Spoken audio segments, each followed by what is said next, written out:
to our host for the evening, Mr. Peter J. How you going, Peter? Hi mate, how are you, Fane? And thanks very much for your technical support. We appreciate it, and we know that you're not actually on the show tonight, but for the background work. And good evening, and welcome everybody to the Tuesday night live edition of the Big Footy Crowcast. Great to have you with us. Don't forget to join the conversation. Can I be a wanker and say join the conversation? Should I say we're live and interactive? All of those things. You can get onto Spreaker and send us your messages, and we'll have a chat about anything you want to have a chat about. All right, tonight I'm joined by along with our normal regulars, I'm joined by big royalty this evening. We've got Macca23 and the big fella himself, the chief moderator of the Adelaide board, are joining us this evening. And I'll just run through our normal panellists, Dan Oz and Nikki New. Great to have you with us tonight. I think given that we've got a cast of thousands, I'll just whiz through and tell everybody who we've got rather than everybody chip in. Of course, joining us from the other side of the world, from Cleveland himself, is American Crow. Well, great, thanks, Pete. That's great, American Crow board. We really enjoyed you back. So good to have you with us, mate. All right, everyone do their best with chipping in, and I think we'll kick off tonight's show with having a little bit of a chat about the Western Bulldogs game. I think we've probably overdone a bit with the whole umpiring thing, but everyone, I guess, here's a chance. And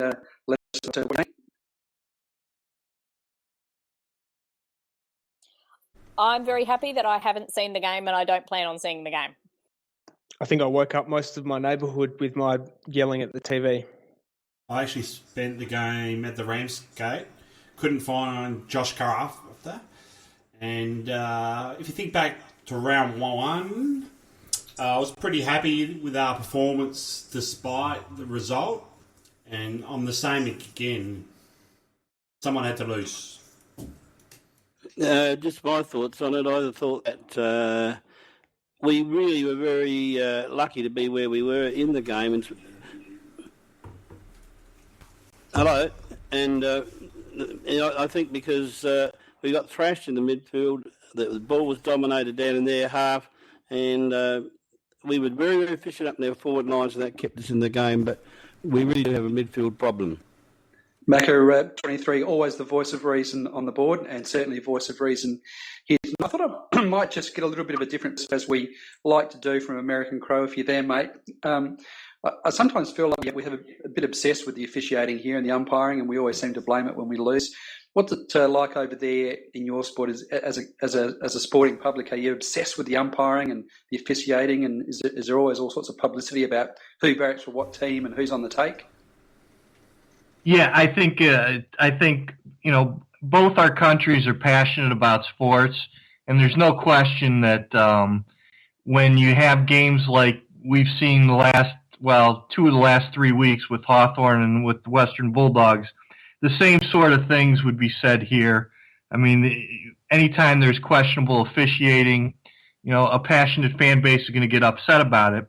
But I think the points that were raised about some of the other issues that we had stand true. So yes, officiating, it dictates the pace and flow of a game, but in the end, you still have to execute.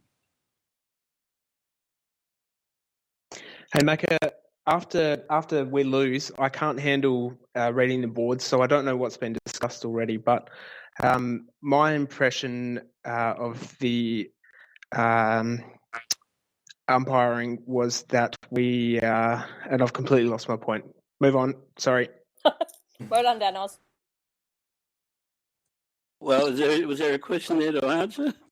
No. Not in the end, sorry. Looking for the 3 votes tonight, Danos. Really good way to start, mate. I'm winning already. Move back to Canberra. It's the time difference. It'll catch up to you in about half an hour, Danos. Yep, I'll remember. Danos, just remember, mate, you're the stats man. You probably needed to lead with 17-1. Macca, we always love reading your posts on the board. Given that you're here tonight as a special guest, it'd be great to hear your thoughts on our season. So not just the game, but just your thoughts on our season so far. Well, I've actually been very pleased with our season so far because at the beginning of the year, with the Dangerfield situation and with him going, and that's that's taking a very, very good player out of your midfield. And we are actually suffering from that situation of danger going. But having said that, it has made a lot of the other players stand up and be more accountable for their role in the game. And the one thing, though, I have to stress again is that we are lacking a midfielder that can, with a lot of pace, that can burst through that midfield. Because in the way the footy's played these days, you win the midfield, you win the game. And at the moment, we are surviving on only a very few positions going forward. And still, we've won a lot of games and we've lost a lot of close games. We really have to. I think we're probably going to end up being about a sixth, seventh, or eighth team unless Brad Crouch can really stand up and eventually, by the end of the season, take that role that Dangerfield was fulfilling. Gee, he was pretty terrible on Saturday night, wasn't he? Well, we actually went a minus by including him because, I'm always a little bit unkind to Lions, and I always refer to him as a vanilla type player. But as a vanilla type player, he's been playing a very, very good vanilla type game, and he's been getting a lot of possessions. And he also kicks a couple of goals here and there as well. And I've been very, very happy with his form. And we actually dropped a player who was in form, and we put in a bloke who really didn't do very much at all. It's a great point, Macca, and it's something that was really annoyed me a little bit as well. I didn't like seeing Jared go out. I thought he played very, very well. And if you actually looked at statistically his game time, he actually had less game time than a lot of other of our midfield, and I'm not sure whether that's just that they were trying to didn't have the confidence in him or what it was. But for the amount of time he actually had on the ground, his output was really, really very good. And I was very, very disappointed to see him go. And like you, was just as disappointed in what Brad Crouch served up on the weekend. Brad Crouch only had 63% time on ground, so he wasn't even fit enough really to play a full game. And that was actually, it was around about, that's what Jared was getting. It's sort of around about middle 60% in terms of time on ground, but he was able to have an influence with a few clearances. He was getting up, the 17, 18 possession mark and a couple of goals. So that was a disappointing thing, and I certainly agree with Macca on that in that respect. Yeah, however, the week less for us, David McKay, and he was a bit injured from memory. Yeah, he didn't play the last quarter, and I was going to ask that question before, whether him missing the last quarter, how much of a role that played in us not being able to keep up with the run of the Bulldogs. Well, it's up to me to speak. But I think that personally it made a big difference because they had a lot of run going forward, and we were really just trying to just plug the ball back, but not running it back. Yeah, I completely agree. And if I could jump in on some of the midfield play, it seems to me, and maybe it's just me not having actually played the game, but I'll ask you guys. It seems to me sometimes the center, when the ball goes up, that he mistimes the tap. If you watch how he jumps, it seems to me that he just either doesn't time his jump, and I think that's affecting some of this, because if you watch, he'll jump before the ball's anywhere close to being able to be tapped or controlled by him. And I think he gets these stretches where that happens, at least from what I can tell. And I'm wondering if that also is affecting getting the ball out and getting some of the, control some of the clearances. I wonder what you guys thought. I've noticed that too, American Crow, and I've tended to notice that when he's coming up against a ruck who has beaten him in the past, or he's having a bad night against a certain ruckman, and he tends to jump early at them. It's almost, I see it almost as a defensive action so that they can't get first hand to the ball. Exactly, and I think that there was a stretch there against the Bulldogs where he was killing us with his mistimed jumps, and he's done that before. So I was curious to see what your guys' thoughts were. Source has always been in that kind of ruckman. He's never been someone to jump over someone all night. He's always relied a bit more on his ability to use his body to nullify the other ruckman and then go either hand with his work. Having played a bit of ruck myself and not being a guy who gets off the ground much, the ability to time your jump and take the other guy's jump away can be a very important part. I think he's a bit out of form at the moment. I think if you go back and look at some games where he's dominated, you won't notice much different in the way he rucks in terms of jumping over someone or anything like that. Well, sorry, I was going to say that's a very fair point too, because at the moment I reckon Sauce is getting so he's barely getting off the. He's barely getting off the ground. He barely squashed a caterpillar, when he lands, because he's hardly leaving it.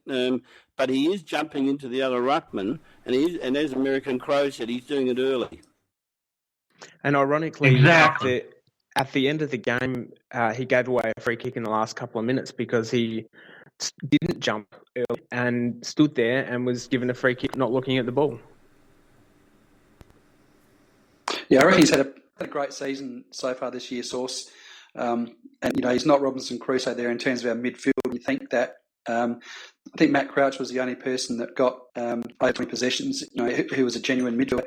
And I reckon he had 8 of those in the first 5 minutes. So after that, it was incredibly poor performance from our midfield. I mean, they would just seriously had their pants pulled down. I think I posted through the week that I'd be more than happy to see any one of them go this week, just as a message that it was just such a totally unacceptable effort.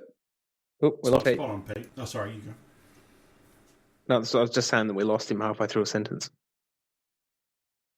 Oh, and I was on my soapbox too. So I think the sheer fact of the matter is we were second of the footy too often, and if we change that, I think the result goes a lot closer to us winning the game. I think when we had the ball, we still scored fairly freely. I think we just didn't have enough of the footy, and it's just that we just need to get our hands on it more. And we also we have missing danger in that regard and not having a ready replacement because Brad Crouch is still not fit. And we also turned the ball over far too often in the first half. That's a very good point. I was going to mention a little earlier about Talia. I think we just lost you there again, Macca. Sorry, can you hear me now? No, Yep. Yeah, I can hear you. Danos. It's me, is it? Yeah, it's you. We're hearing everyone. It's just you, mate. Sorry. Yeah, so what I was saying about Talia, he's really got to do a little bit of kicking practice because he did about 2 or 3 really horrible kicks from the back line that ended up in goals. And these days, the way the footy's played, you have to out-hit a man, and his kicking's been terrible. Yeah, overall it was a pretty ordinary performance by the side, and really to get within 15 points was a pretty good effort in the end. Just moving along to a little bit of news that seems to be just surfacing at the moment, and perhaps once again those reasonable people such as Nikki and Macca might be able to pour some water on this, but a bit of news filtering through that Josh Jenkins has put contract talks on hold. And, of course, that is the death knell for any Adelaide supporter because the assumption is that like so many other quality players, they will walk out on the club. So how does everybody see the Jenkins situation? Perhaps Nikki can kick us off. As far as I'm aware, he's looking at buying a second house in the Brighton area. So... You know that that he's for a going to fact? live in Nikki Yes, whether he I stays or goes. No, it doesn't. But the person who let me know that information, who is fairly close, we'll just leave it. He's very happy here. And from what he's said and the way he's instigated, I think he is very happy. The others are throwing more money at him. But Melbourne's never appealed to him. He's very much a country boy. So I can't really see it happening. Well, Nikki, I hope you're right, and I think you may well be right.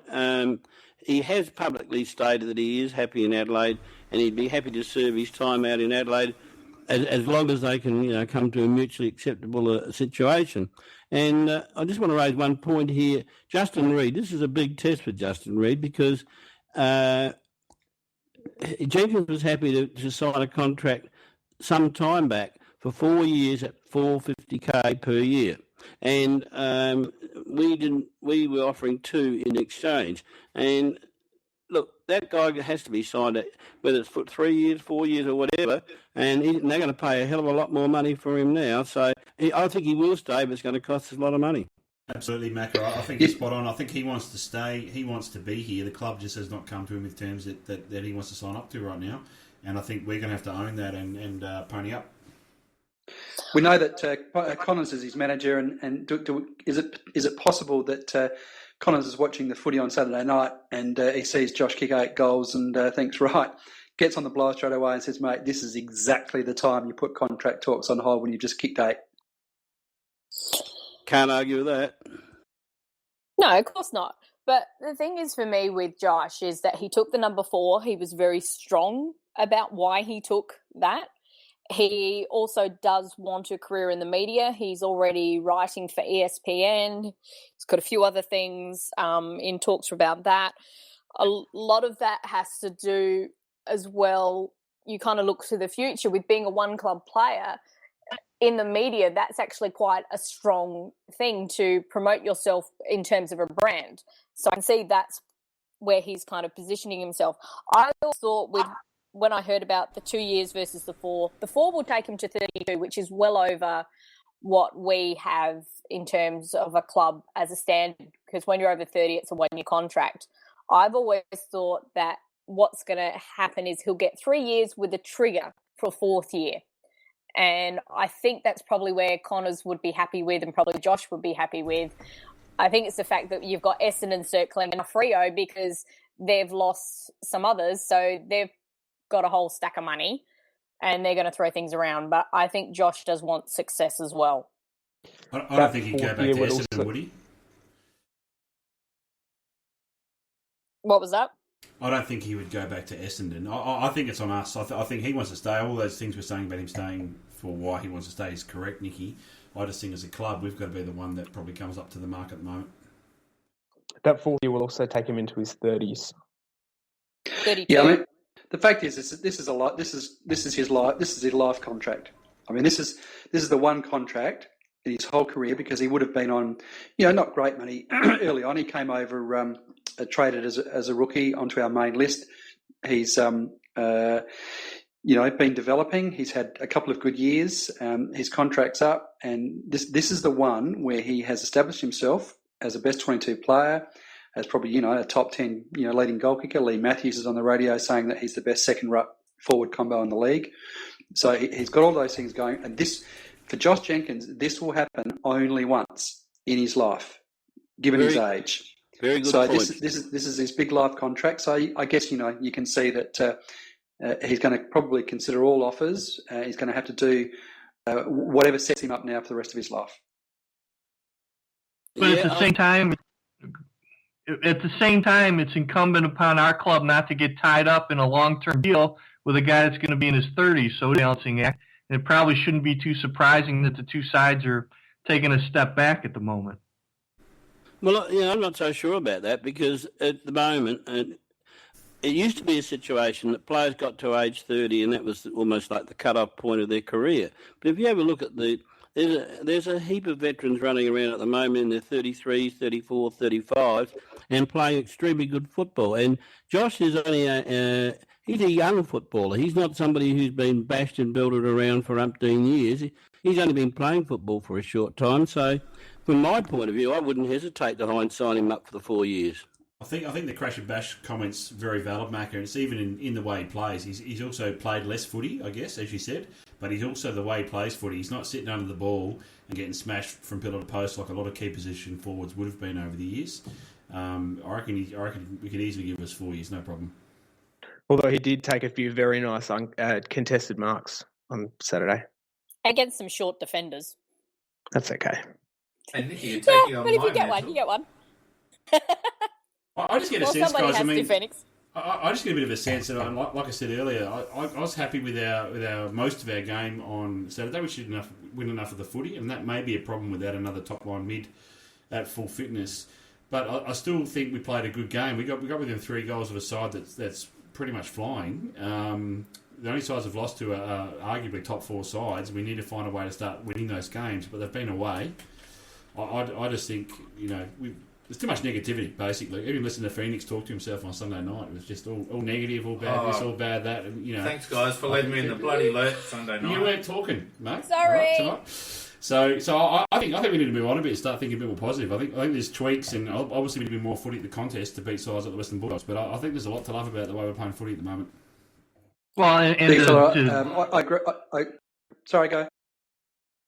Just to jump on there, I think we all would have signed up for 4 and 3 back in January. So that's a good point. Ken Oath. And also, I think that when you look at I always think that when you look at the fixture at the start of the year and you see these 3 games, when you see Western Bulldogs at Etihad, when you see West Coast Eagles at Subiaco, and when you see Geelong at wherever the hell they play, Cardinia Park, whatever it's called now, when you see those 3 games, you just rule a line through those. They are losses, and you just move on and don't worry about it. See, for me, because I haven't seen the game, but reading a lot of the board, talking to my parents who had seen the game, we didn't play well, as like Macca and you other guys actually said. But the fact that we only lost by 15 points, having so many less inside 50s, to me, I'm looking at as an incredible positive. That this is we're playing the Doggies on their home deck. That, as Pete said, normally you put it down as a loss. We pushed them and we nearly bloody won it. So things are going right. Yes, we've still got to work on stuff, but it's moving in the right direction. Yeah, look, can't argue with that, Nikki. And I said that like at worst, I think we'd be 6th, 7th, or 8th, but we want a little bit more than that. And if you look at the inside 50, it was 37 inside 50s to us, and it was 69 to them. And that's a fair reflection of losing the midfield again. So, and I think really, and as you said, all of our losses have been against good sides and mostly away. And also, there's also been the question of umpiring. But leaving all that aside, if Brad Crouch can step up and become a very good hitting midfield, then I think we can go a lot further, but it depends a lot on that. All right, okay, guys, we've somehow done a U-turn there and got back onto the Bullies game. We'll just move forward a bit. One of the great things tonight is we have a special guest, Macca23, who we don't normally have on the show. And Macca, just wondering if we could take a few minutes to have a chat to you and to perhaps get to know you a little bit better, and if you're able to disclose whatever you're happy to in terms of how you came about signing up for Big Footy, and how you came to the Adelaide Crows, and just generally a little bit of background would be great. Yeah, sure, happy to do that. Well, look, I played footy as a young bloke. I played for West Torrens as a young bloke, and I had a league career coming up, but I chose to do studies instead, and that's been very kind to me, and paid me a lot of money and enabled me to retire early and look after myself. So I would advise anybody that's listening, make sure you complete your studies because it's very important. But coming back to footy again, somebody once said to me that there's this show on the internet, there's this place to go to where you can talk about footy, and I love talking about footy. And it turned out to be Big Footy Adelaide. At that stage, it wasn't a very big thing, but there was Stiffy 18 came along, and there was a few others came along, and it was somewhere to go to just have a chat and just to talk about things and to talk about the game, and we could act like we were experts and make forecasts for the future and say who we should draft next year, etc., etc. So, it's at the moment I don't post as much anywhere near as much as I used to. I read, but there's so many people on there now, and then some very good posters on there too. And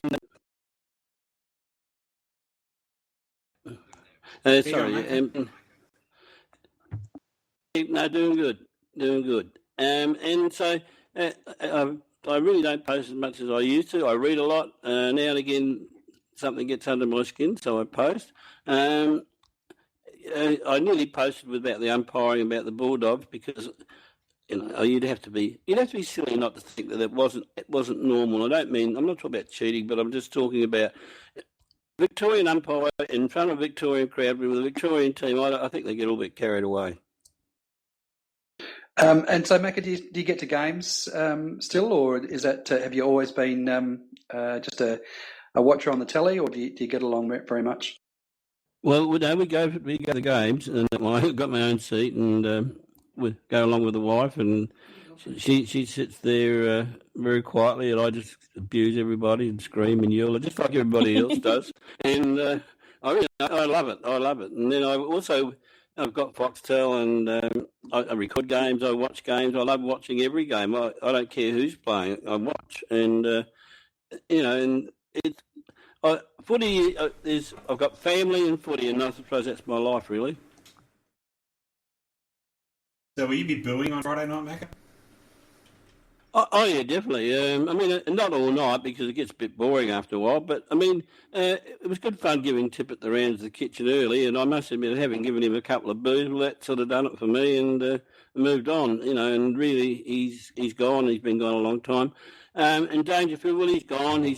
And look, he gave us good service with his year. I think he gave us a year short because we allowed him one in Melbourne, but. Yeah, look, he'll get big boos, but I'll get tired of it eventually. Especially if we're well in front. Well, I hope that's the case, Nicky, but it's going to be a very hard game and a good game. And if we play to our best footy, I believe we can win the game. But again, it's going to be the midfield at least get it breaking even. All right. Thanks for those words, Macca. Just great to hear a bit of background, and I understand you're going to be joining us from time to time throughout the year. So it will certainly be good to have your valuable insights and contributions to the Crowcast. All right, Nikki, I might just throw to you. I think that we've reached a very, very important part of the program, and it's that time where we look at the weekly nominations for the Crowcast Cockwomble of the Week. Cockwombling numbnut. All right, Pete. Well, it was kind of seeming to be very obvious that there was only going to be one name, but there's been a few that have made a very late charge. So the one nomination obviously was Troy Pennell. That seemed very obvious. But the late charges, I think, have come from the AFL umpiring department and the AFL for enabling that situation, Troy Pennell, to occur. And so I was hedging towards that. But then Luke Beveridge decided to have a sook this afternoon and conveniently forget that if he's going to call questioning an umpire's decision as disgusting and alluding to the Crows doing so, he needs to look back to what he did last year when he actually did question an umpire's decision and had a please explain from AFL Victoria, because he went very public in the media about Will Minson being sent off because in a bit of a push and shove and a melee, Minson decided to also shove the umpire, which didn't surprise anyone who's ever watched Minson play football before. So it's actually a little bit tight going on there. So I was initially thinking the AFL umpiring department, particularly with the Hayden Kennedy and Mark Evans, have done themselves absolutely no favours. But I'm kind of hedging towards Beveridge because I really don't like him. What do you guys think? Well, Nikki, if we can just jump in there, I thought you were going to definitely nominate Pennell. So I'd actually was going to suggest adding on another one, the drama queen of the week, and that was going to be Luke Beveridge, because what you said is true, but the same guy, he actually went after an AFL inquiry for two brothers having a chat. So I mean, this guy is a wanker of the highest order. So yeah. I was going to go no, but give him all the awards. What a wanker! Yeah, wanker of the week, drama queen of the week, and you can give him this collie wobble, whatever it's called. A cock-wobbling numbnut is for Luke Beveridge for being Luke Beveridge. Basically, he's got the most punchable face in football at the moment, I reckon. Well, I said on the board earlier that I turned off of him in the week leading up to the final last year because he started whinging about it not being played at Etihad. And my immediate thought was, why don't you want to play on the MCG where the grand final is played? You haven't played there. You need to test your game plan. But no, he wanted to play it at Etihad. And then, of course, what happens afterwards? He then goes after the Talia brothers, who, of course, part of Western Bulldogs, the family, because their grandfather played in their only premiership. Let's piss that family off and still keep whinging about it. So much so that I'd heard that after the North Melbourne game, when he went into the debrief immediately, he told the players to stop thinking about that game. It's over. They have to start preparing for their most important game of the year next week. American Crow, have you been getting much of this over there? And do you have a view on Luke Beveridge and his Cockwomble worthiness? Yes, I sure do. I'll tell you what, that guy spends more time on personal investigations and working to complain about other teams. If he spent half as much time as he spent on those, the Western Bulldogs would be top of the table. I mean, that guy, he's unbelievable. Big fella, how are you saying it? I was going to go with, I think I dropped in a word before that makes this explicit, but we didn't, you might have missed it. So Luke Beveridge is the Cockwomble of the week for me, mate. Most punchable face in football at the moment. Can we hear American Crow say cock-wombling numbnut, please? If I say it, this show will get triple X rating, will it not? No, It's already marked rated as explicit, mate. Go your hardest. I want to hear it in an American accent. All right, sure. Here you go. Cock-wombling numbnut. Awesome. Right, so we need to just clip that little sound and use that when we tweet it at people. Love it. So I think from this that Beveridge has hit the late run down the outside and taken the lead. He bolted in. He bolted in from 3:00 this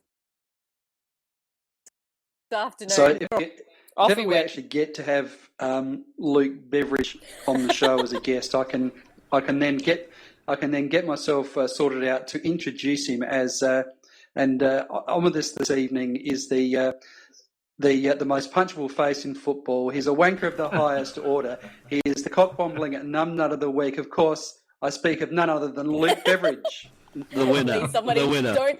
Don't send this to the Western Bulldogs. Okay, well, I think we have a fairly clear winner there. Yeah. But very, very honourable mention to the AFL umpiring department for what's happened. But I think I have to give kudos to the media because they have put a highlight on this. True, they haven't put the highlight correctly where it should have been in terms of the free kicks weren't paid, but it's made a lot of noise. It's been on pretty much all of the football shows except for Footy Classified, but yeah. And so I think there's going to be a lot of attention paid. So hopefully we're going to get some improved umpiring out of this. Fingers crossed. You're dreaming, Nikki. I know I'm dreaming. One, you're dreaming. Two guys. I really think we need to be careful. We don't start a meme that's kind of like free kick whinge Adelaide. Well, see, the interesting thing for me is that both of these instances, everybody's going, oh, yeah, Adelaide's complaining about it for the Hawthorn. But it's actually, if you go on the main board, it's a lot of the neutral supporters who've actually come and saying to Adelaide or to us as supporters and they just keep talking about saying the umpiring was poor on behalf. So the fact that it's neutral supporters that are seeing it, that's Victorian media that have pushed this, they can try and call us whingers or whatever. Well, sorry. I don't know if anyone has. I'm just conscious of the fact we have been whinging about the football, the umpiring a lot when we lose. Yeah, but we've had a hell of a lot to whinge about too. Yeah, maybe. I think I agree with Bickle in the sense that I think that our calls, particularly after the Bulldogs game, are a little bit diminished when we're only 2 weeks from having complained about Hawthorn. So it does get to the point where we never seem to be able to just, as supporters, we never seem to just be able to accept responsibility for the fact that we just weren't good enough. But anyway. Be that as it may, moving along, we've got a massive, massive game coming up in Adelaide on Friday night. Of course, it is the big match against Geelong, and it's the return home of the prodigal son, of course, Paddy Dangerfield. Will be in town. He'll be in his hotel room talking to the footy show on Thursday night, just being the very, very shy, retiring little Paddy that we know and love. Let's perhaps get everybody's thoughts on this game. Must Not that win impressive. more footy at the coalface. Must win more footy at the coalface. Yeah, totally agree with that. The midfield's going to be the thing. They're not that good a team. I honestly don't believe they're that good a team, but they have got a good midfield. And that obviously means if they've got a good midfield, they'll get a lot of possession of the ball. And but having said that, if we can break even with them in the midfield, we will win the game. Well, and we definitely need Eddie to have a good game. He's got to step up. And, I know we've avoided him so far today, but Tex Walker, either he's hurt or he's not. And if he's not hurt, then it's incumbent upon him to get his butt into this game right from the start. And I understand he's been doubled some games, and I understand that, maybe he had matchups that weren't great for him. But it's time for him to step up. Because if he's hurt, they need to say that, and they need to get him out of there. Because you could make an argument that against the Bulldogs, his failure to really impact the game hurt us every bit as much as the umpiring. So now we got Geelong, and he's going to have a good game. It's time for him to step up. He's not far away though, because he nearly clunked about 8 marks. I mean, they were, and I thought a couple of them he probably should have been paid. But I reckon you are right. He's been out of form, but he's a whisker away. Well, that's not good enough. It's time for him to step up, and this week would be a good week to do that. Let's hope so. Yeah, look, I can't disagree with that. I think that there's him and a few others that really need to put their hand up, and the one player I think that the blowtorch needs to get on is Brad Crouch, and I know that you mentioned him before, Macca. This kid, he as far as I'm concerned, he owes this club. He's had a lot of time off with injury, he's here and he's gone. He's here and he's gone. And there's a lot. He's got a big reputation for a kid that hasn't done much. And, there's a lot of hopes are on this kid. And really, I think, he had a very, very quiet game. Now, I know that, people will say, well, it was his first game back from injury. Well, he's got a record of coming back in and playing fairly well immediately. And even with managed game time, what he did on the weekend wasn't good enough. And so he, given the fact that we are struggling in the midfield, he is the one that, as far as I'm concerned, the acid needs to go on, and he needs to start repaying a bit of faith. That's not happened this week, Pete. I don't reckon he's anywhere near fit enough yet, mate. Well, then he shouldn't be playing, big fella. If he's not, I don't disagree with that at all, mate. I just think if you're expecting Brad Crouch to come and have 25 plus touches and turn the game Friday, I'll be staggered if that happens. Tex might start grabbing those 8 marks. That's what I'm expecting, because I tell you what, the kid that he tipped out was doing a decent enough job. Mm-hmm. I support that comment, because Lyons was doing a good job, and if he wants to hold his place in the side, Brad Crouch, and look, he will eventually, but in the short term, and I don't really even buy the fact that he's not totally fit, because in the SAFL he got about 31 possessions or whatever it was, and 36. I think it was pretty good, and therefore he can find the ball. I think what he is struggling a little bit is with the pace. Then when they increase the pace of the game, and I noticed that when he came back last time before he broke down again, he did have the same problem with the pace of the game. So it may take him 2 or 3, but I don't know whether you can get that in the SAFL. Maybe we just have to put up with it. The other thing I don't want to see, at the end of the game, Brad Crouch with 2 kicks and 82 handballs. That's fair comment. See, Jared Lyons only played half the game in the SANFL on the weekend and ended up with 15 disposals, 3 tackles, 2 clearances, 2 inside 50s, and the winning goal. His composure was so invaluable in that win over North Adelaide in horrible conditions. Why did he only play 50%? Because it's a short turnaround to Friday night. So he only played 50%, and a lot of people are going to hate this, VB only played half the game as well, and we left Luke Loudon out there with a severe corky, which was it was horrible trying to watch him run, but it did improve his kicking. So I think he needs to have a corky more often. Well, his shot on goal, it was like the best kick I've actually seen Luke Loudon actually do. But I think we were doing that because there's a short turnaround to Friday. We knew McKay has done his hamstring, so Lions and VB, to me, on that, are the two that they're considering that could come in. Spot on, Well, Nicky. and Miller as well. He was Yeah, pulled Miller, because he completely. didn't play. He was pulled completely. So Yeah. Miller has got I would say, is first in line. Another Yes.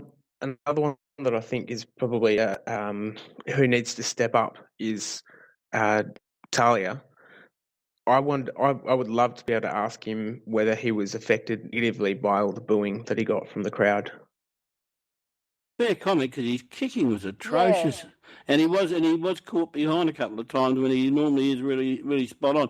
I mean, he really plays very, very good football back there normally, but his kicking is still not quite what I would call AFL standard for a fullback. I think I he's reckon- struggling He's a bit never- he's playing never. space a bit more. I don't think I think he's very comfortable playing on a man. I think we're playing a more team defense, and I might have read this somewhere today as well. But I think he struggles a bit to play that role where he might have to leave his man and go somewhere else. And I think he's getting caught out a few times because he's used to staying at home.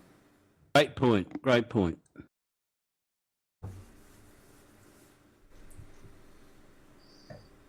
Yeah, see, I reckon we've got him on the defence easily to hold. I mean, their forwards, yes, they've got some tall ones, etc. But Hawkins, I'm sorry, he's a run-of-the-mill. He's okay, but he's very overrated just because he's big. They've conceded the second least amount of points in the league, and I certainly started the season not rating them particularly highly, and thinking that they probably were a bit overvalued just on the basis of their draw. They've had I guess they got Hawthorn early. They got beaten by DWS.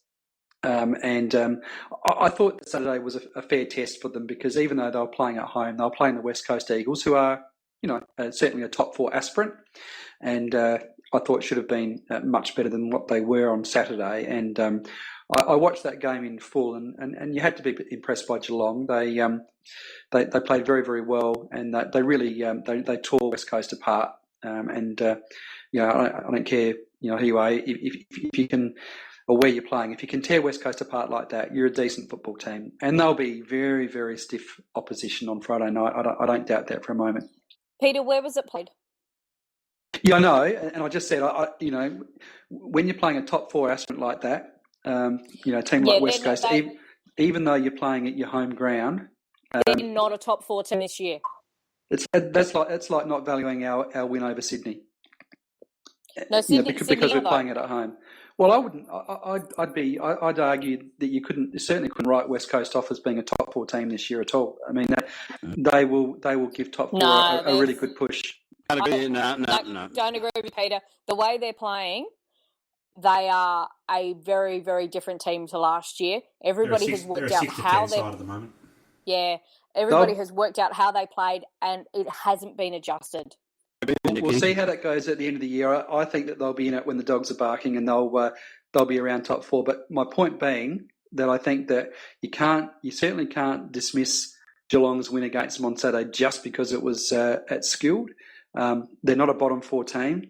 Geelong absolutely tore them a new one, and I think that if anybody's underestimating Geelong on Friday night, then they're going to be in for a fairly rude shock, I suspect.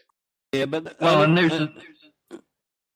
there's a saying in America: "You are what your record says you are," and they're 6-1. Yeah, very true. Yeah, and that is true. But they play 2 standards of football. They do one standard down at Skilled Stadium, or whatever it's called these days, and when they're away from there, they're much more vulnerable. I mean, they didn't look like a good team against the Giants one little bit. And I know the Giants, I think, are going to be a very good side. And I'm not trying to underestimate Geelong here, but I do think that they are probably about a 5-8 goal, somewhere between a 5 and 8 goal team worse away from Skilled Stadium. That's a big call, Macca. I think they're worse. I'm not sure if 5 to 8, but I actually haven't seen a lot of Geelong live this year. I'm concerned about our ability to win the ball at the contest. Selwood and Dangerfield are two of the best extractors in the competition. For those of you who've actually seen more of Geelong live, how do you think we're going to stack up in the midfield? Are we going to win enough of the footy? That's a big question, isn't it? I think unless, once again, we're back to relying on Tomo, and this is why I'm putting the asset on Brad Crouch. Unless we can get Douglas. some people to, Douglas is, he was rubbish last week, and he's got to lift his game. He hasn't been, he's for a senior player, he's only been average all year. Let's be honest. In terms of actually, at the contest, as big fella's suggesting and extracting the ball and matching it with Selwood and Dangerfield.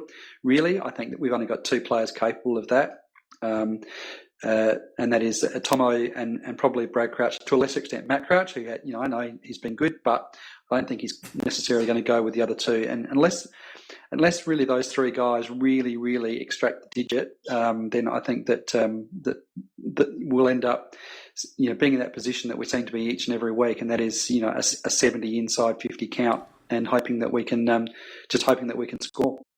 I think if we're going, I don't think Tomo and either of the Crouch brothers versus Danger and Selwood's going to get it done. I think we need guys like Sloaney and Dougie to get in there and do their bit. And I think, Phoenix gave Dougie a bit of a baking on Sunday night for 9 touches, and I think that's very fair.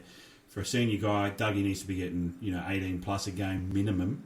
But ideally, I think if we're going to win Friday night, he and should have forgot the other one I just mentioned.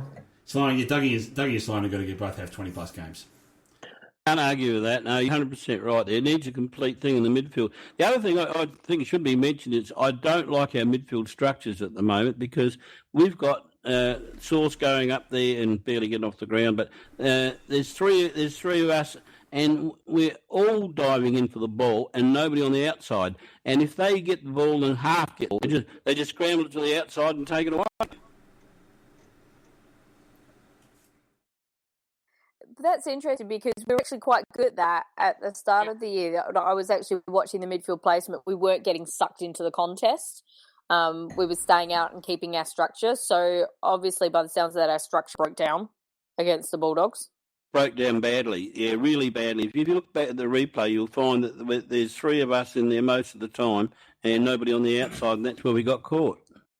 I deleted it Sunday morning. Yeah, so have I now.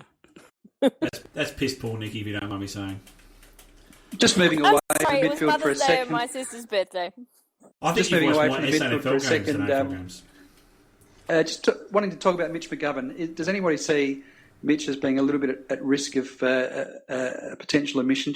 I know that it was suggested today, and whether Geelong go with they've got, I think, the tallest defence league, and they will match up well on our offence as it is. And is it time that he has a rest? No, I don't think so. I'd be getting to slam tackle Danger a few times, if anything. Oh yeah. I think he's getting close. He's got to do a little bit more than he's done in the last couple of weeks. Well, when I've been watching the games here, Macca, he's been getting into some really good positions. It's just his teammates haven't been using him. I think it's getting that sort of their knowledge with him to do that. Maybe that's because he misses set shots from 10 metres out, Nikki, do you think? For me, he's kind of playing that Lynch role a little bit as well. So sometimes he's done some really nice leads up the middle, and we know he's a contested grab. And I think he should be used a little bit more there, but he runs so hard back. He's actually quite fit, even though talking about dropping him and resting him, etc. Yes, this is a step up from SAL. He has played Waffle. He's older.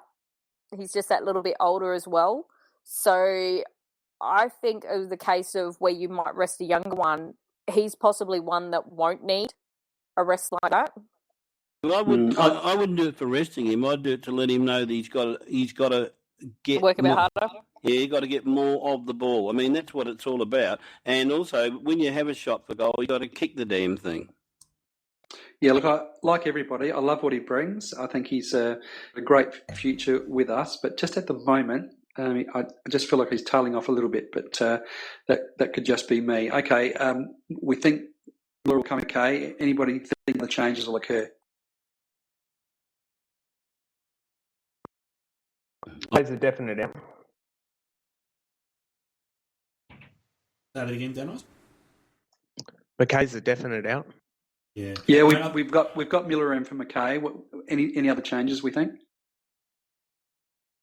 I don't know that Miller will be a guy to come in for McKay because McKay was getting about 18, 20 possessions. He was in the last few weeks. He's played some very good football, and Miller is not capable of getting that. Is he injured, Macca? Yeah, he's got a slight strain, and I don't think he will play. But Miller won't get you 18 to 20 possessions.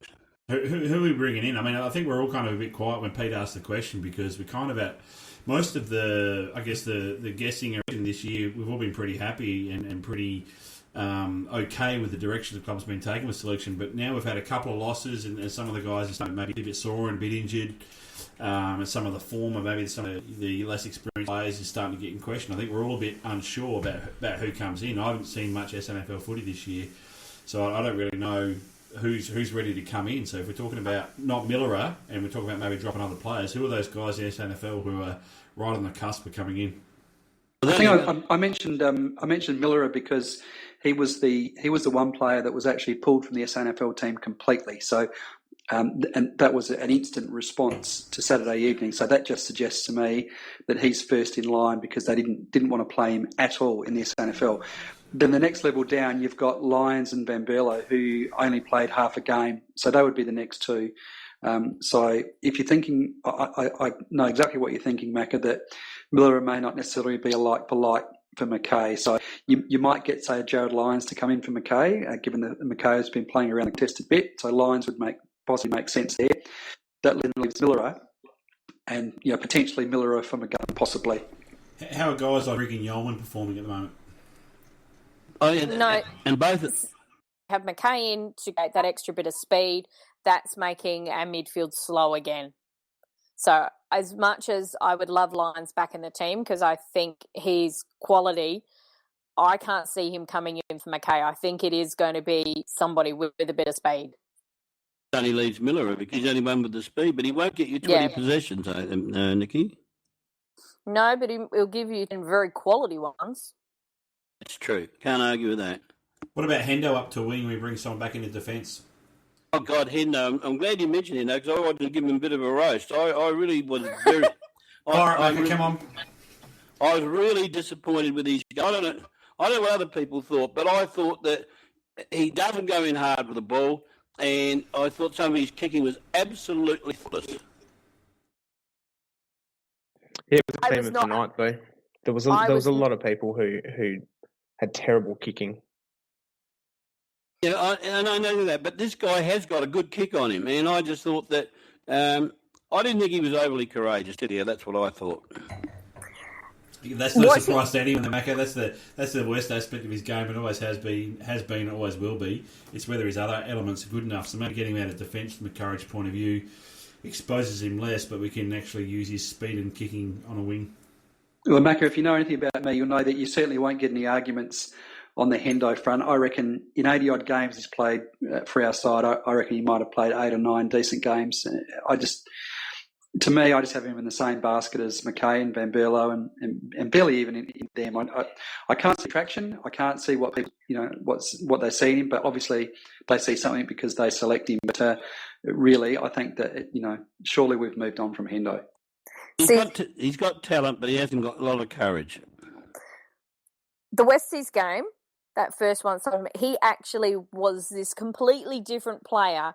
He was going in hard. He had that run. He was using his beautiful kick. It was fabulous. And then he got a hard hit. And he went back to the Hendo that we've seen for years.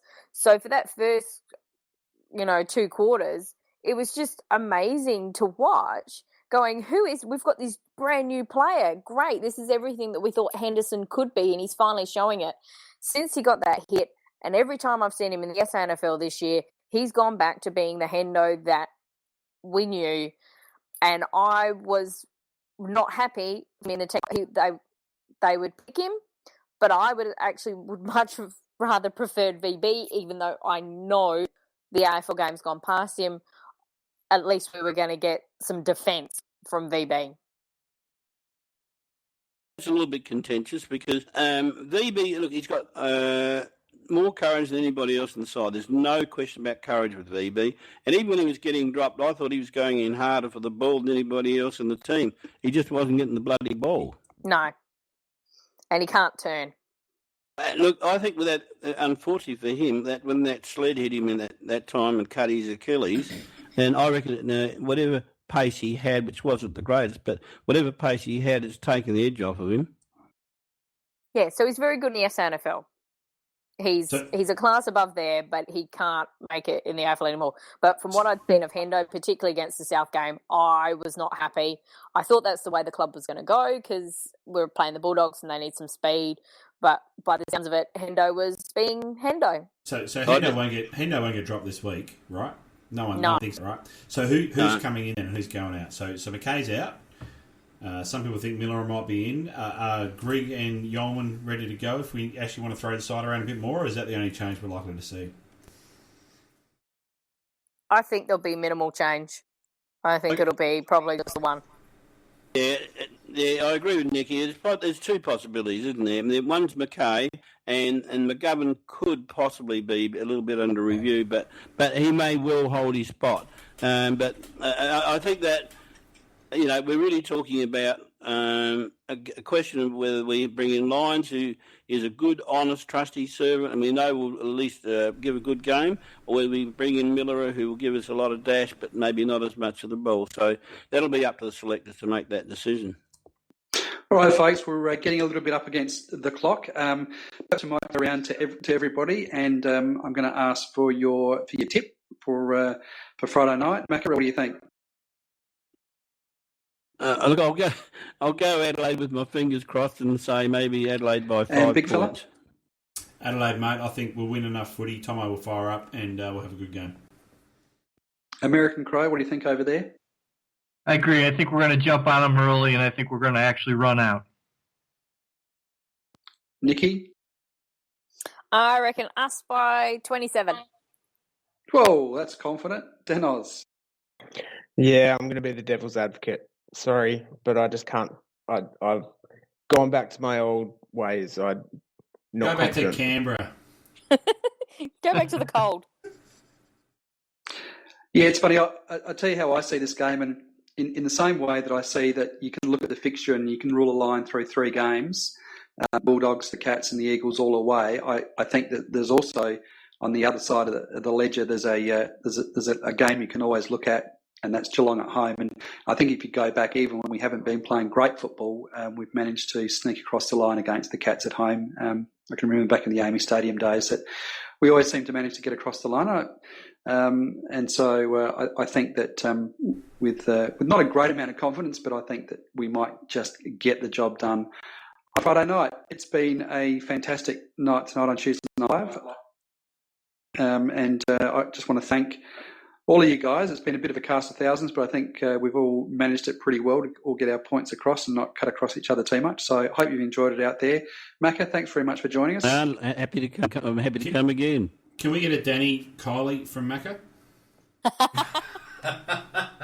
Who do you choose, Macca? What was the question? If you had to pick one of Minogue or Danny Minogue. there you go. Oh, shit. Neither, probably. But if I have to take one, Kylie's got plenty of experience. It's all right, Mrs. Macca's not listening. I like it. He's gone for experience. Well played, Macca. Only Nice, because she's Macca. older. Big fella, thanks very much for joining us tonight. Always a pleasure, Pete. And American Crow over there, we really appreciate you taking time and getting you. I know you've got to toddle off to work now, but we really appreciate your contributions from over there. Thank you. I appreciate it. Nikki and Danos, as always, great to have you on board, and thanks for your insights. You're welcome. No problems. And last but certainly not least is our technical guru, Phoenix, sitting in the background with a glass of red wine this evening, just managing to hold it all together. Phoen, thanks very much, mate. No worries, mate. I can stop pedaling now. Stop pedaling. All right. Thanks very much for listening every Tuesday Night Live. It's been great to have you with us. And don't forget, we've got the Thursday night Crowcast to preview the game on Friday night with Scorpus, and then there'll be the review on Sunday night. And don't forget to join us again next week for Tuesday Night Live on the Crowcast. Good night, everyone. Bye. Bye, folks. Oh, shit, I've got to play the music. Hang on. AC, go Spurs. Play the music. Shit.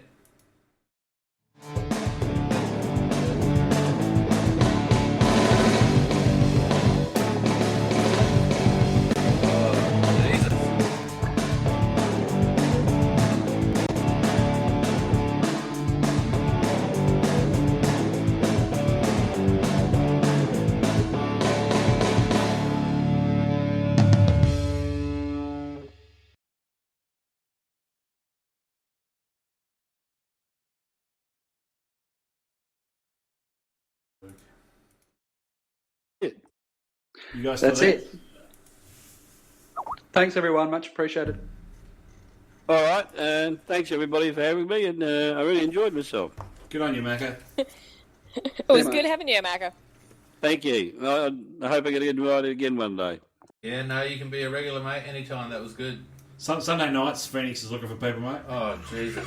Actually, me and Macca would go well. Are you free on Sunday nights, Macca? Be like the two fucking old guys in the Muppets up in the... Hey, up in the you're in my house. I know, I'm in your house. What time were you on Sunday night? 7 o'clock. Oh, that's all right. That doesn't clash with the blacklist. Hey, Phoenix. Yeah. It still says live. Oh, shit, does it? Mate, with I think we're not being actively